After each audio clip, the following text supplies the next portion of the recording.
The Taittiriya Upanishad in simple English, presented by Swayam Prakash Sharma. We begin the Upanishad with an invocation to God to remove the obstacles in the way of our attaining spiritual wisdom. Om, may the sun, Lord of day and in-breath, may Varun, Lord of night and out-breath, may Aryaman, Lord of sight and sun, may Indra, Lord of strength and sinews, may Brihaspati, Lord of speech and intelligence, and may Vishnu of wide strides, may you all bestow your grace and blessings on us. We bow to you, Almighty Brahm, the soul of all the gods. We salute you, Vayu, who as life are the visible, the perceptible Brahm. Of you, the perceptible Brahm, will I speak. I will always speak what is right. I will always speak what is true. May Almighty Brahm protect me. May Almighty Brahm protect my teacher. Let Brahm protect me. Let Brahm protect my teacher. Om Shanti Shanti Shanti Om. The Taittiriya Upanishad belongs to the Taittiriya school of the Yajurveda and is one of the principal 11 Upanishads of the Hindu religion. The Upanishad consists of 3 chapters called Vallis. The first chapter is the Siksha Valli, which deals with the science of phonetics, pronunciation, and some basic teachings. The second is the Brahmanand Valli, and the third is the Bhrigu Valli, both of which deal with the knowledge of the Supreme Self, the Param Atma. The Upanishad is presented in 3 parts. Part 1 consists of the introduction and chapter 1, the Siksha Valli. Part 2 consists of chapter 2, the Brahmanand Valli, and part 3, the concluding part, consists of chapter 3, the Bhrigu Valli. The Upanishad.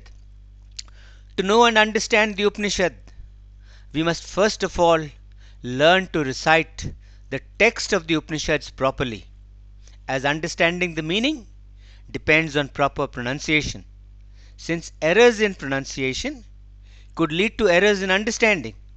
Therefore, a lesson in pronunciation is necessary. The things to be learnt here are the alphabet and its pronunciation, how to pronounce correctly.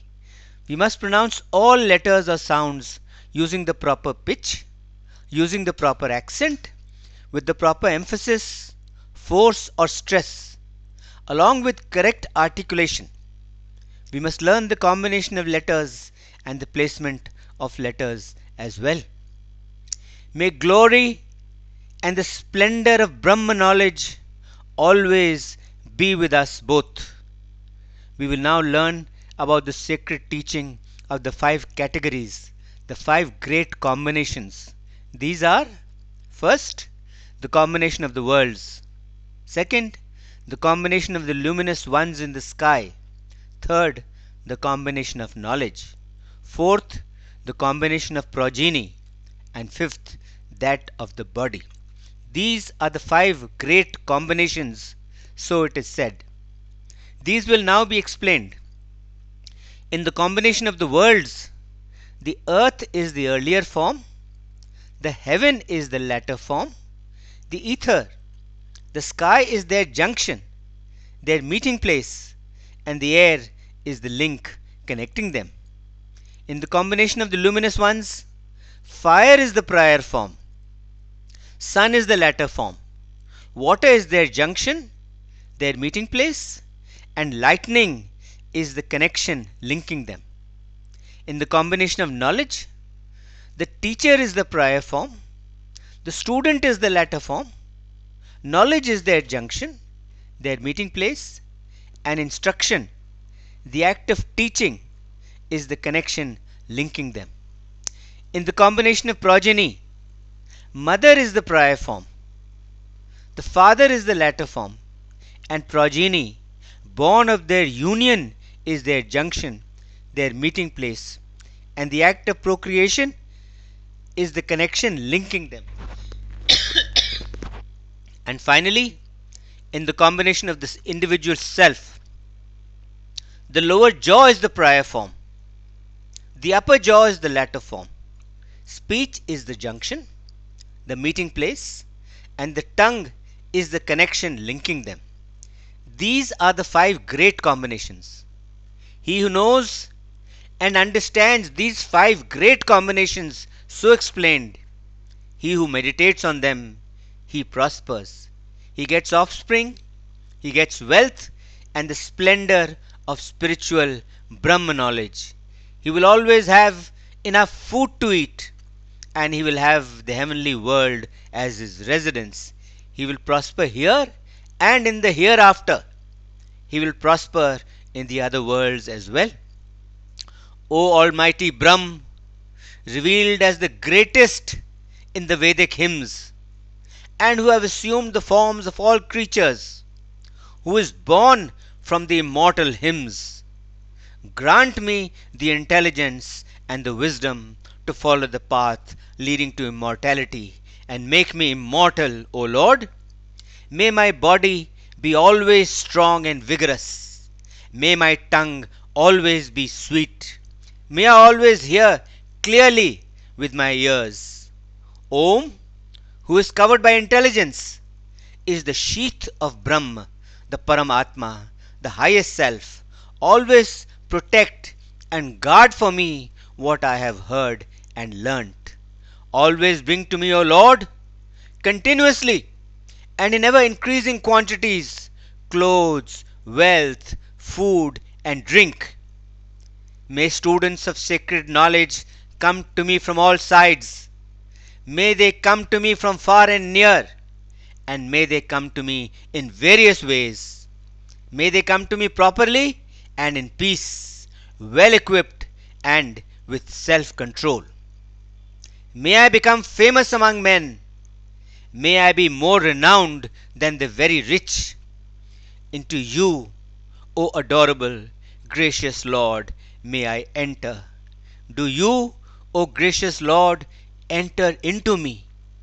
In that self of yours, of infinite variety and diversity, O gracious Lord, I am purified, all my sins cleansed. As waters and rivers flow down the slopes and find their way to the ocean, as days become months and months become years, so to me, O Lord, may students of sacred knowledge always come from each and every side. You who are the refuge, the shelter, and the resting place of all, reveal yourself to me. Come to me. I am your devotee. Make me your own. Bhu, Bhuva, Swaha are the three known mystic utterances.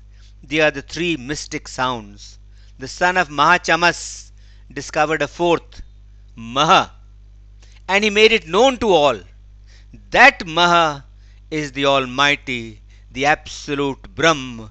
That is the Supreme Self. All the other gods are subordinate to the Almighty Brahm. They are but limbs of that Supreme Self.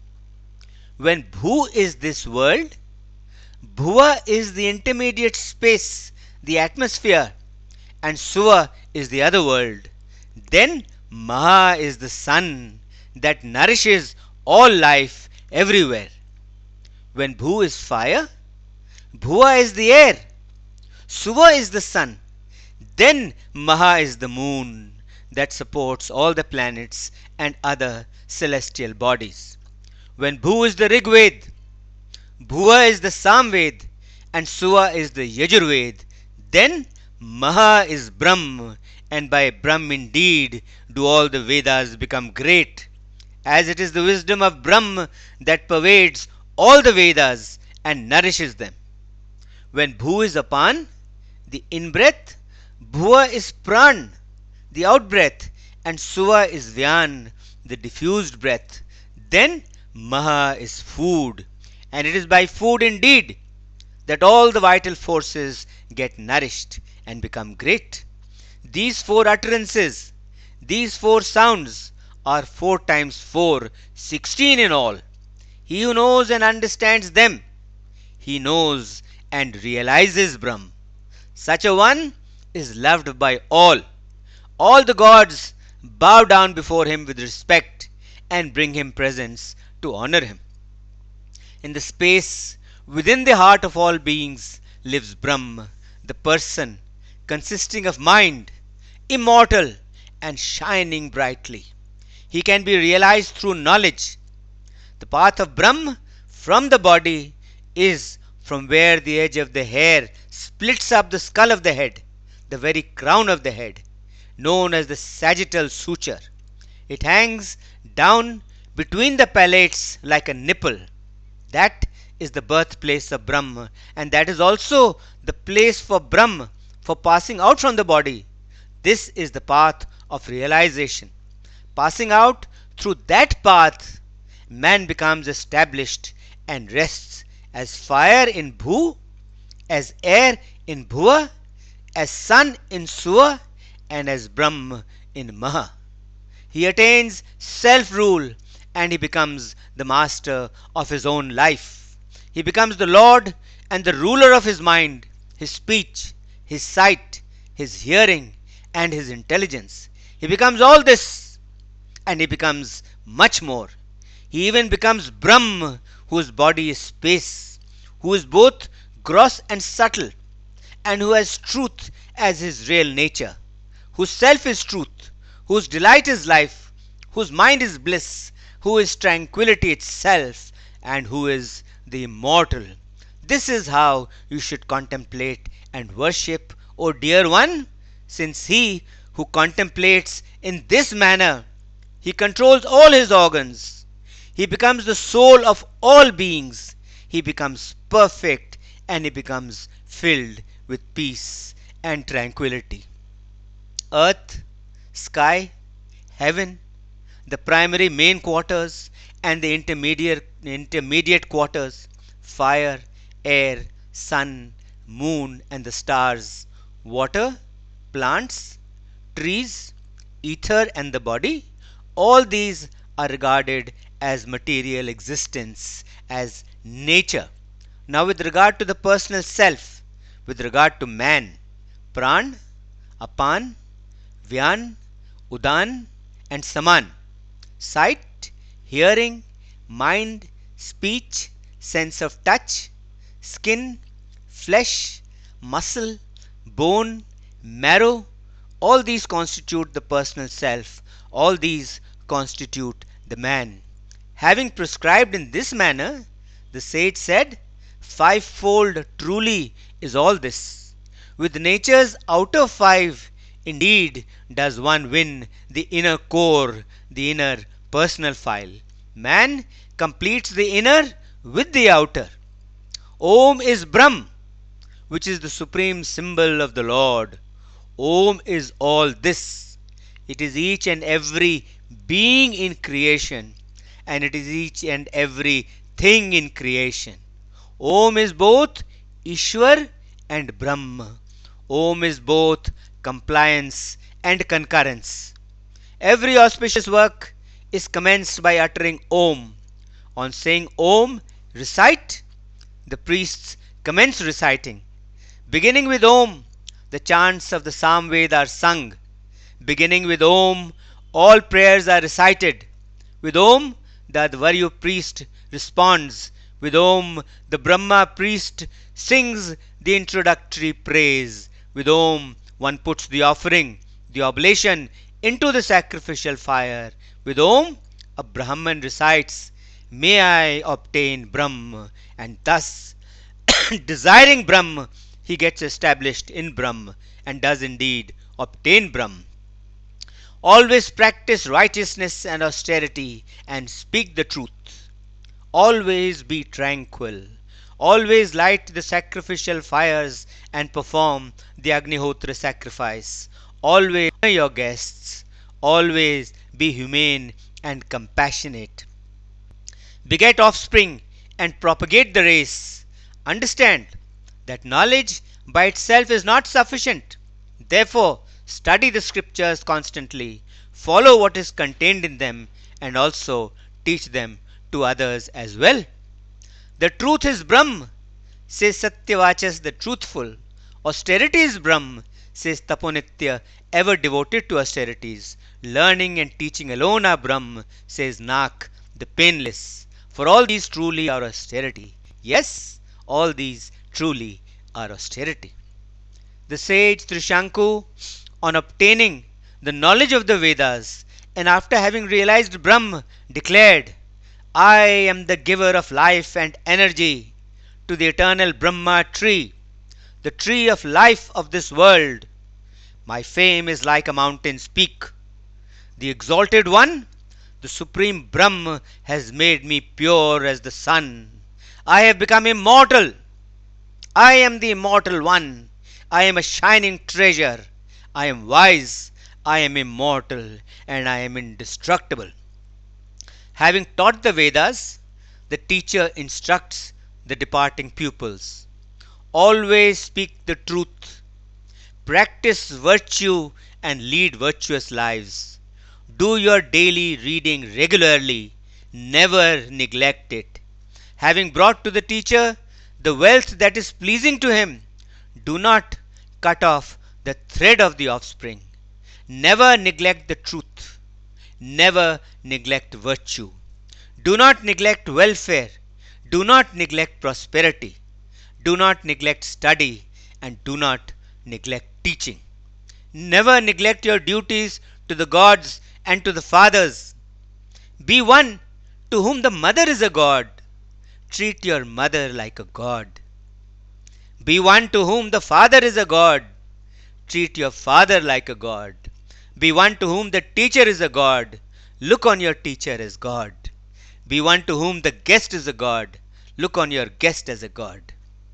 Only blameless and good deeds and actions have to be done by you, not others. Whatever good practices are there among us, only they are to be adopted by you, not others. Always honor and respect the knowers of Brahm, the learned and the wise ones, and all those who are superior to us. What is to be given should always be given with faith. It should never be given without faith. What is given should be given in plenty. It should be given with modesty and humility. It should be given without fear, and it should be given with compassion. Then, should you have any doubt with regard to your duties, with regard to your conduct, or with regard to your actions, then in all such matters you should look up to the sages, to the knowers of Brahma, for they are the people who are well versed in the knowledge of duties, conduct, and actions. They are the ones who are competent to judge. They are the ones who are not led by others, who are not harsh, who are lovers of virtue, and then you should behave as they would behave in such cases. Always follow their example in all such matters. Then, if there is a doubt in your mind as to how to deal with the persons who are spoken against, people who are accused of committing sin, here again you should behave with them in the same manner as the sages, as the knowers of Brahm would behave with such people, since they are the ones who understand these matters. They are devoted to good deeds, they are competent to judge, they are not led by others, they are not harsh, and they are lovers of virtue. Here also follow their example. Do not give up the world, but lead virtuous lives as householders and promote the welfare of the community. This is the command. This is the teaching. This is the secret doctrine of the Veda.